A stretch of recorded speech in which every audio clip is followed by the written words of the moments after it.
Welcome back to Proper Madness. I am happy to have you back if you're a returning listener. If you're a new listener, my name is Sabi, and I have a very unique perspective on mental health. I believe wholeheartedly that we can turn anything that we have been through and alchemize it into bettering ourselves mentally, emotionally, and spiritually. It helps you feel less alone, to know and understand that the way out is always through the eye of the storm. Grab a cup of tea. If you're not a tea drinker, grab your coffee, and let's sit down and tune into ourselves so that we can learn to connect to other people. We never know the weight of our words and how they might help someone. I just need this tea. Hello, welcome back to Proper Madness. If you're new here, my name is Sabi. I love tea, and I love madness, but we make it proper. Please hold, I'm having a sip.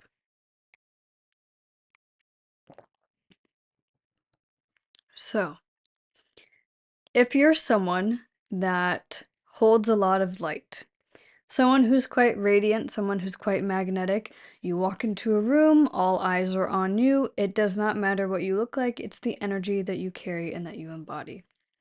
Now, your light can get bigger and more radiant the more successful you become, the more you contain your energy, the more boundaries you hold, and the more successful you become, the more beautiful you become, the more you start working on yourself, the more people want to be around you.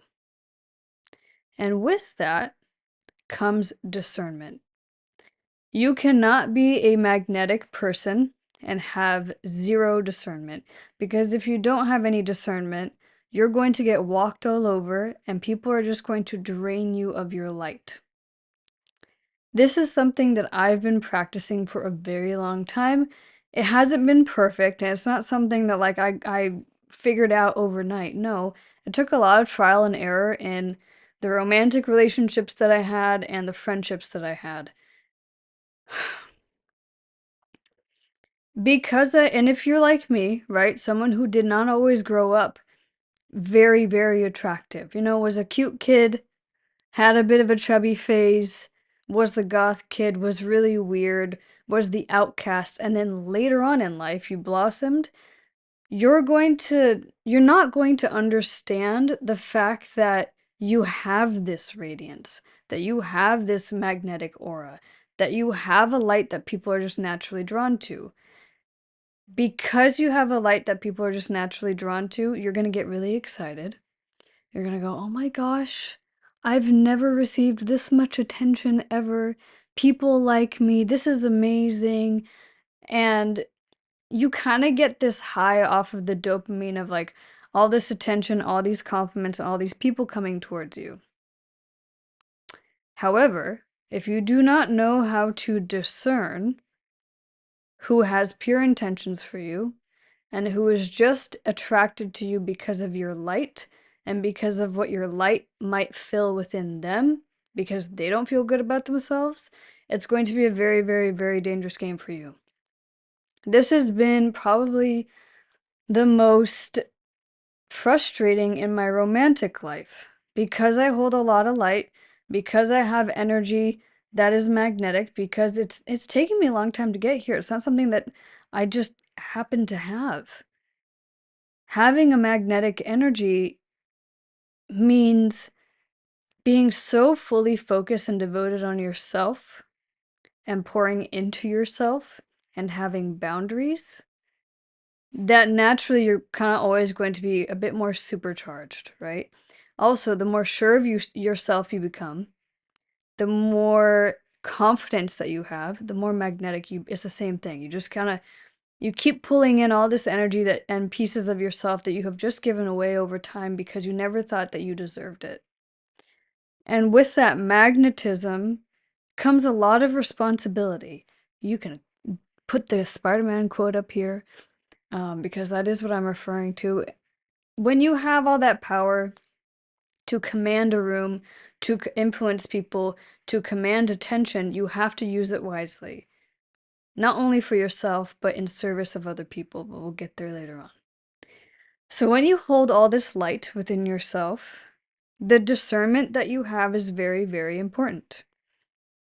The way that I'm going to explain this is by telling you stories of how I overcame it, because it wasn't always easy. There were definitely a lot of moments in my life where I would feel really good about myself, and then all of a sudden I would align myself with the wrong people, and I'd feel drained.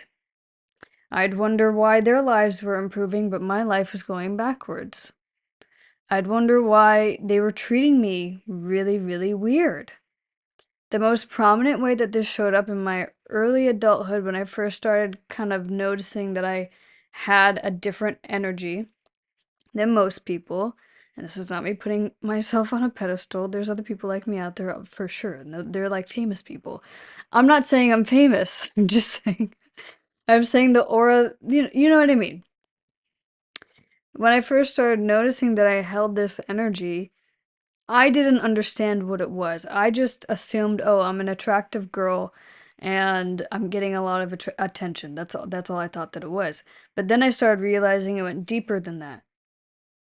When you start healing yourself and when you start doing a lot of self-work mentally and emotionally, your energy will quite literally change from the inside out. And you do become a little bit more magnetic because you're doing more shadow work on your subconscious. And if you don't know what that is, go listen to my episode about shadow work and confidence. The more shadow work you do on your subconscious, the more you're going to attract as well. So it goes hand in hand. I started noticing that the female friendships that I was attracting in my early 20s and mid 20s were women who treated me like I was their romantic partner, and it was a little weird. They were a little possessive over me. They wanted to spend every single waking moment with me. In fact, if I ever said no to them, they'd really take offense to it. And it was a little weird. It was just very, very weird. Romantically, I would experience a lot of love bombing and being lusted after for the similar energies these were the men that I would attract were these men who would come on to me very quickly, and they would all say something similar. Oh my gosh, something about you just drew me in, and I couldn't resist, and you're so magnetic, and oh my gosh, there's something about you, and we know the song and dance of love bombing, right? And I'd get really excited when both of these things happened. Because as someone growing up who didn't have a lot of friends, who was very isolated, who was bullied, who was made fun of, and who was always kind of ostracized because, I was a weird kid. I did have different thoughts and opinions of other people. For the love of God, I could see spirits as a child, and that was like, we'll get into that in a different a different episode. But I was a very sensitive person, and I felt so much and I saw the world so differently. Obviously, maybe some neurodivergence there as well. I just didn't know how to connect with other people as a kid because I felt like I always saw and connected to the world like it was, like it was music, like it was something to be felt. And I didn't realize that not everyone always saw the world the same way. And anytime I had a crush when I was young, I get hyper fixated on them because I had a childhood where I was experiencing a lot of loss and a lot of like abuse and emotionally, and like I was just looking for someone to save me, so I was almost like attaching my worth to these friendships and these crushes and these like little interests because it was a really good escape for me, and I was just kind of hoping someone would save me, like when I was a kid, my escape was coming into my room, putting my headphones on, listening to music just to shut out whatever was going on around me. And it becomes very isolating to go through that, right? To not have anyone to talk to. I had some friends that I talked to, but I would almost try to like trauma bond and like dump all my stuff onto people that really truly didn't need to hear any of this stuff because I just wanted to feel connection so badly and I wanted to feel heard. But I mean, you come on that strong and too much, people freak out and they're like, whoa. So when I got older and I experienced what it was like to actually be attractive, um, because I was putting in time and energy and work on myself physically, emotionally, and spiritually. And I attracted these people who mirrored the same energy I tried to get people to have with me when I was a kid. It's literally because there's something missing in them that they want you to fill because they see you as a light and they see you almost like an inspiration, like they're flattered by it, which is great, which is beautiful. And I am very humbled by that and I'm very grateful for it.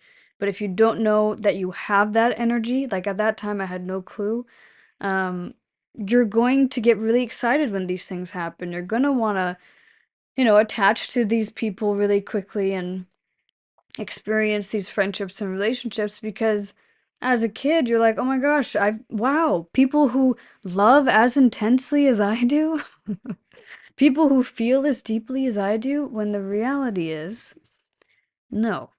We all know when someone tries to rush something with you or tries to go too fast or comes on too intense too quickly, they want something from you, whether or not they're conscious of it. And I had that energy a lot. And so it was no surprise to me that these people were giving me this. And I'd noticed that when I aligned myself with these people, my body was like, oh, I don't like this. But my mind was like, oh, but no, maybe this is normal. And it's not normal.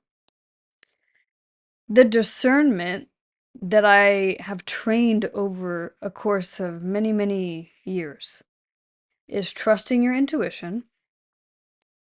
If you're someone who recognizes patterns, you might want to trust those because you're probably seeing things that other people can't pick up on. Second. Third, how someone treats you with consistency, care, and actions will always show you their true intentions over time. Never trust what someone says to you, always trust what they do. People cannot lie through their actions. They'll try to, but they can't. Their words are just words. Words, which is sad for me as a writer, words out of someone else's mouth mean nothing to me if their actions don't show me anything. And that's how my discernment has happened. And then it's also intuition. Because my intuition would it would feel like my energy was being pulled by these people. And you'll know the feeling because you won't feel like you're self-contained. You'll feel like people are pulling at your energy and you'll feel really drained after hanging out with them. Or if you'll notice, you tell them something good that's happening in your life and then the opposite happens. That is something to pay attention to. Romantically, it's the men that lust over you. The men or the women. I don't know if men experience this too. If you do, please comment below. But like, as a woman, it's the men that lust over you, that tell you everything, like how great you are physically, but it has nothing to do with you emotionally or who you are as a person. And anytime you try to connect with them emotionally or deepen the connection, they gloss over it and they don't want to pay attention to it because they don't want the emotional weight of an actual connection. They just like the idea of you. And in just liking the idea of you, it kind of feeds into their energy so that they feel better about themselves just because they're connecting with someone that they put on a pedestal because they see you as someone that has a lot going for them. So be discerning. Your discernment is the power that you carry through everything in your life, in business, in creativity. There have been moments in my creativity where I have a great idea, discernment happens, and I'm like, okay, this is a great idea. Is it gonna look pretty? Yes. But what's the message behind it? What's the purpose behind it? What am I doing and how is it gonna affect other people? And discernment in what you say and how you move. It's a lot more attractive to me because all women want different things, right? But for me, when I look for a partner, I want someone who's discerning. I want someone who isn't naive. I want someone who's quick. I want someone who can read a room really quickly and knows when to protect me and when to have my back, but also when to keep me in check too, you know? So discernment is a very powerful thing. It's also very, very, very, very attractive because with discernment comes boundaries. When you set a boundary, do not question your discernment. Do not question your intuition. Because what happens is when you set a boundary with someone, how they respond to it will tell you everything. It'll either tell you that your intuition was right or wrong, and you have to be willing to be wrong, and you have to be willing to be right. And you'd be thinking, oh, but I am willing to be right. Not always. Sometimes when our discernment is right about something, it's not always something we want to be right about. Romantically, there's been so many moments in my life where I've dated someone and my discernment and my intuition are telling me something, but I don't want to be right about it because I really care about the person. It's not easy. I'm not saying discernment is easy. Discernment takes a lot of self-trust. And how do you trust yourself if you grew up not trusting yourself? By keeping the promises you make to you and to others. If you make a promise with someone and you say, hey, I'm going to show up at this time, and you don't show up and you just keep canceling, not only is that person going to lose trust in you, but you're going to lose trust in you. And the reason why you're doing that is because you don't trust yourself. If you make a promise to yourself, oh, I'm going to wake up every morning and go to the gym at 6:30 in the morning. But then you keep missing that appointment with yourself. You keep missing that self-promise, that little self-trust, that self-devotion. You're never going to trust your intuition. You're always going to question what you're feeling. And discernment always comes from your body. Your discernment gets clearer the more shadow work you do on yourself. Your discernment gets clearer the more boundaries you set and the more you uphold those boundaries. Your discernment gets clearer when you're clear with yourself on who you are, what you want, what you stand for, and your non-negotiables. We all have non-negotiables in life, in relationships, in business, with ourselves. I'll walk you through a couple of mine. I don't like to give all my secrets away for what I'm looking for dating-wise. Mostly because you tell someone what you're looking for, they shape-shift. For a little bit, and then the true colors come out. So, for me, my non-negotiables in friendships are I will not be friends with someone who takes their insecurity out on me. I will not be friends with someone who is a liability to me emotionally because I have to do a lot of hand-holding and I want to be their therapist, because that's not my job. My job as a friend is to show up and support you and be nurturing and be kind and develop a relationship with you, not fix you. I don't fix, you know? This isn't Bob the Builder. Another non-negotiable in my friendships is if you have no real purpose in your life, none. If your drive and your ambition has nothing to do with a greater good to serve other people, sorry. Even if it doesn't, if you're not at least doing something in a way to serve other people selflessly, can't be friends with someone like that. Why? Because they're the most selfish human beings, and all they're after are money, fame, attention, and validation. And those are all very surface level things. And if I align myself with those types of people, I know where it's going to go. It's going to go downhill from there because I used to be friends with those types of people on and off in my life. Anytime I felt more alone because I wasn't trusting my discernment and my intuition, and I could not have any sort of deep connection with them. Everything stemmed around what they looked like, how much money they made. That's a sad, sad, sad way to live your life. So, if you don't have non-negotiables, even with yourself, it's a slippery slope. I have non-negotiables with myself. A couple of them are, like, I always make time for me at the beginning of the day and the end of the day. If I don't, I know I cannot show up fully in any connection. We all have them. We all have them. It's up to you to decide whether or not you want to uphold those standards, those boundaries, and how you want to move in your life for you. I never used to have discernment because I just wanted to make everyone happy, and I just wanted to have a ton of friends so I didn't feel lonely. Unfortunately, having a lot of discernment can make you a little lonelier than most, right? But instead, you're probably going to have more quality people that surround you instead of people that are just trying to use you to gain something from you. The best way that I have figured out if someone's trying to use me to gain something from me is how they show up. I talked about in the beginning about the people who like love bomb and try to do all those things. When you're a very magnetic human being, it could be a little covert in how people are trying to use your energy to fill their own cup because they don't see the light within themselves. There's a lot of people like that.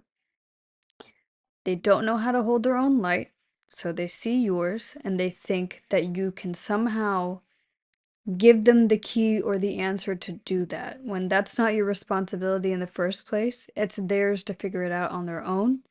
All you can do is hold yourself to a certain standard and keep moving through life as you, in your power and in your discernment and in your boundaries, and allow them to take note of that however they need to.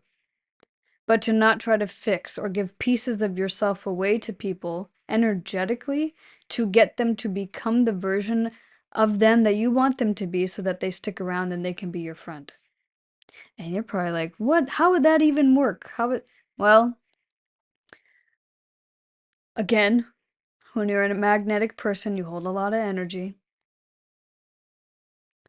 We can sometimes unknowingly give away pieces of our power and pieces of our energy to people because we're hoping that if they grow into themselves or they do the work that we've done on ourselves, that they can stick around in our life a little bit longer.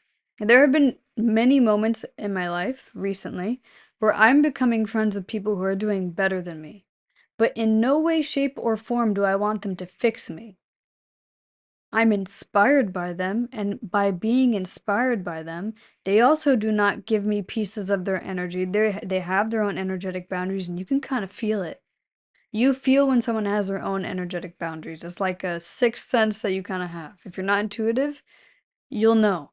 Because their energy is a little bit more contained. They're still very warm, still very open, but they're a little bit more contained. And they do give you advice, but they do not try to fix you or handhold you. And so when I'm friends with these people, yes, oh my gosh, my ego gets checked. Let me tell you. All the time. And you know what? I love it and I welcome it because it challenges me to rise into a better version of myself. And I think that's wonderful, but it's done with love. It's not done out of competition. It's not done out of comparison. And it's not done out of, I must be better than everyone else. No, it's like, hey, we're all allowed to equally exist as great human beings. We don't need to be better or less than someone else in order to feel worthy or less worthy. You know what I mean? This goes both ways. So if you're someone that feels like that's something that you do in your friendships and you're only friends with people because you want to gain something from them, I would ask you to question your true intentions because eventually that person's going to catch on and that's not real friendship. Real friendship is not transactional. Real relationships are not transactional. So be careful. And if you feel like you are in that place where you don't feel good about yourself and you want to be friends with the cool people or people that you feel like are doing better than you, genuinely because they inspire you and you want to learn from them, that's a completely different energy and it'll translate and the other person will sense it because it won't feel icky. It won't feel like, ugh, what do you want from me? So if you notice that you're moving through your life and people are kind of repelled by you in some way, that's probably why. Likely that is why. It's because they think that you're trying to get something. You might even you're not even aware of it. Bless you. You probably are like, "Damn, I just want some friends because I'm really lonely." Yes, but that loneliness that you feel, that void that you have within you is what people are picking up on. And deep down, you're trying to fuel yourself by their presence. And that's not healthy at all. Okay? As someone who's on the other side of this now,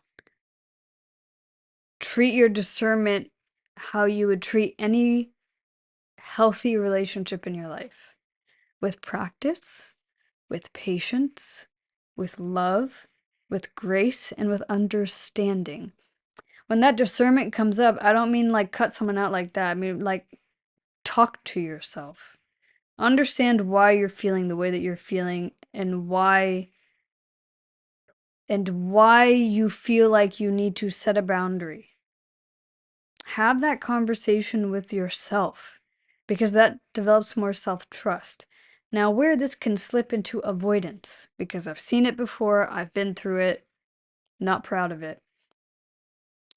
Sometimes we can use discernment as avoidance when actually someone is showing up very genuinely, they have no ill will, but something within us feels like we don't deserve to be connected to someone, so we try to find every possible way to see what's wrong with them and push them away, when really what's happening here is you're just actually attracting someone that genuinely cares about you and you're not used to receiving. And so because you're not used to receiving, you're going to push it away. That's not discernment, that's just avoidant behavior. What's the difference? Avoidant behavior, like the narratives that you come up with, well, they're narratives, they're all in your head, they're not in your body. It's you quite literally making up scenarios in your head to push people away. I've done that a few times in my life. It's bit me in the butt every time, but there's always been a reason behind it, strangely. It just wasn't aligned, which is fine. However, discernment would be you may not see that they're doing anything in your face that's like wrong, but your body's going, hang on, something's not adding up and I don't like this. It's how you feel in your body. So don't follow the narrative, follow your body, and then let your body tell you what that story is instead of the opposite. Because your mind can try to trick your body into telling you a different story that's not even true. Like your intuition and your discernment can feel something, and then you'll feel something, but you'll create the narrative. And then the narrative's created, and then your intuition's going, oh yeah, that lines up. No, that makes sense. When actually that's not the case. If you tune out this, and you check in with your body, and you follow your intuition, you let it tell you what it is, and then you let your reality shift towards what your intuition's already picking up on instead of trying to find something, that's discernment. That's today's episode. I hope you enjoyed it. We're all about radical self-accountability here and forgiveness, but also taking no BS. So, if you have any questions about discernment, if you have any questions about this episode, if anything's piqued your mind or you want to discuss anything further, or I said something and went off on an ADHD tangent, please comment below or DM me. I'd be more than willing to help because there's a lot of us, I think, out there that are stepping into our power, stepping into our magnetism, and discernment seems to be the thing that we are neglecting the most. You don't owe anyone anything. Let me just tell you that first and foremost, okay? Okay. I love you. Have a wonderful day. And go out there and make good decisions, okay? I encourage you to follow, like, subscribe, and rate this so that it pushes it out to whoever else might need it. Thank you so much for listening. I hope you enjoyed this episode. And if you ever want to chat more about anything that this podcast is about, you know where to find me. I'm on Instagram, Twitter, and good old TikTok. And be sure to stay tuned for my Tea Time with Sabi episodes.